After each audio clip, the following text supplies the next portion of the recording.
Hi friends, welcome to my YouTube channel.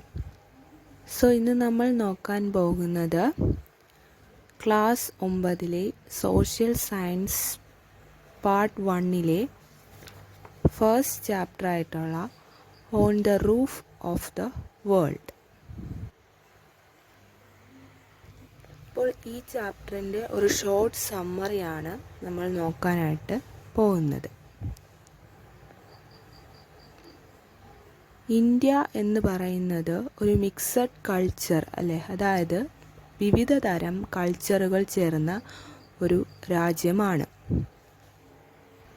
പുരാതന കാലം തൊട്ട് ഇവിടെ ഒരുപാട് ഹ്യൂമൻ ഗ്രൂപ്പ്സുകൾ വന്ന് താമസിക്കാറുണ്ടായിരുന്നു.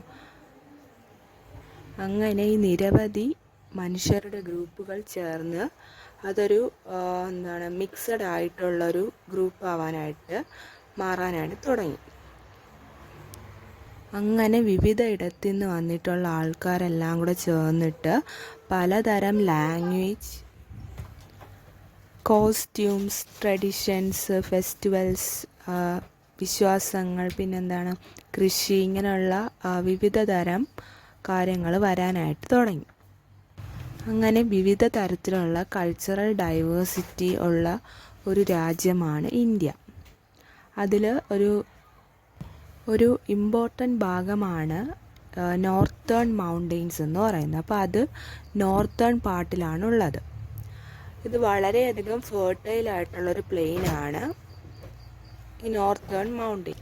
അപ്പോൾ ഈ ഫെർട്ടൈലായിട്ടുള്ള പ്ലെയിൻ ഉള്ളത് നോർത്തേൺ മൗണ്ടെയ്ൻ്റെ സൗത്ത് പാർട്ടിലാണ്. പിന്നെ അതിൻ്റെ വെസ്റ്റ് പാർട്ടിൽ ഡെസേർട്ടാണ്, മരുഭൂമിയാണ്. അതിൻ്റെ സെൻട്രൽ പാർട്ടിൽ പ്ലേറ്റ്യൂസ് ആണ് വരുന്നത്. പിന്നെ കോസ്റ്റൽ ഏരിയാസും ഉണ്ടായിരിക്കും. പിന്നെ ഐലൻഡ്സ്, അങ്ങനെ ഡിഫറെൻ്റ് ആയിട്ടുള്ള എലമെൻറ്റ്സ് ചേർന്നിട്ടാണ് ഈ ഒരു നോർത്തേൺ മൗണ്ടെയ്ൻസിൻ്റെ ഫോം ചെയ്തേക്കുന്നത്. ഓക്കെ, അപ്പോൾ ഇന്ത്യയുടെ ഒരു ടോപ്പോഗ്രാഫി വെച്ചിട്ട് അത് കുറച്ച് ഡിവിഷൻസ് ആയിട്ട് ഡിവൈഡ് ചെയ്തിട്ടുണ്ട്. ഓക്കെ, അതിൽ ഫസ്റ്റ് വരുന്നത് ദ നോർത്തേൺ മൗണ്ടെയ്ൻ റീജിയൻ ആണ്. Second the northern Indian plain. മൂന്നാമത് ദ പെനിൻസുലാർ പ്ലേറ്റ്യൂ ആണ്. അതിനുശേഷം ഇന്ത്യൻ ഡെസേർട്ട് ഉണ്ട്. പിന്നെ the coastal plains and islands. അപ്പം ഈ നോർത്തേൺ മൗണ്ടെയ്ൻസ് ആണെങ്കിൽ നോർത്ത് ഭാഗത്തായിട്ടായിരിക്കും വരുന്നത്. അതുപോലെ നോർത്ത് ഈസ്റ്റേൺ പാർട്ടിലും വരുന്നുണ്ട്. അവിടെ ഒരുപാട് മൗണ്ടെയ്ൻ റേഞ്ചസ് നമുക്ക് കാണാനായിട്ട് പറ്റും. ഈ മൗണ്ടെയ്ൻ റേഞ്ചസ് ഒക്കെ ഒറിജിനേറ്റ് ചെയ്യുന്നത് പാമർ നോട്ടാണ് എന്ന് പറഞ്ഞൊരു സംഭവമാണ്. അത് അറിയപ്പെടുന്ന ഈ ഒരു പാമർ നോട്ട് അറിയപ്പെടുന്നത് the roof of the world എന്നാണ്. അത് ഈസ്റ്റിലെ പൂർവാചൽ വരെ ഇങ്ങനെ വ്യാപിച്ച് കിടക്കുകയാണ്.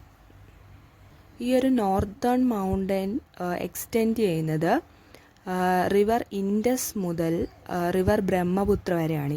ഇൻഡസ് വെസ്റ്റിലും ബ്രഹ്മപുത്ര ഈസ്റ്റിലുമാണ്.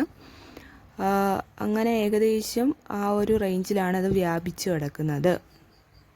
ആ ഒരു നോർത്തേൺ മൗണ്ടെയ്ൻ്റെ ടോപ്പോഗ്രാഫിക്കൽ ക്യാരക്ടറിസ്റ്റിക്സ് വെച്ചിട്ട് അത് മൂന്നായിട്ട് ഡിവൈഡ് ചെയ്തിട്ടുണ്ട്.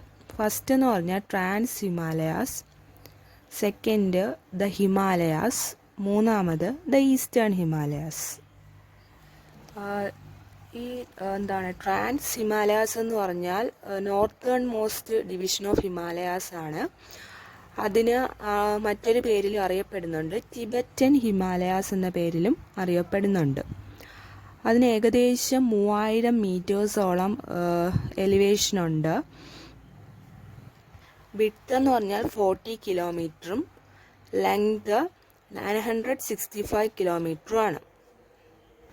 അതിനുശേഷം ഈ ഒരു ട്രാൻസ് ഹിമാലയാസിന് പാരലായിട്ട് 3 റേഞ്ചസ് വരുന്നുണ്ട്. ആ ഒരു പാരലൽ മൗണ്ടെയ്ൻ റേഞ്ചസ് ആണ് ഹിമാദ്രി, ഹിമാചൽ, ശിവാലിക്. അപ്പോൾ ഈ 3 ഹിമാദ്രി, ഹിമാചൽ, ശിവാലിക്, ഇത് 3 കൂടെ ചേർന്നിട്ട്, ഈ 3 റേഞ്ചസ് കൂടെ ചേർന്നിട്ടാണ് ഹിമാലയാസ് ഫോം ചെയ്യുന്നത്.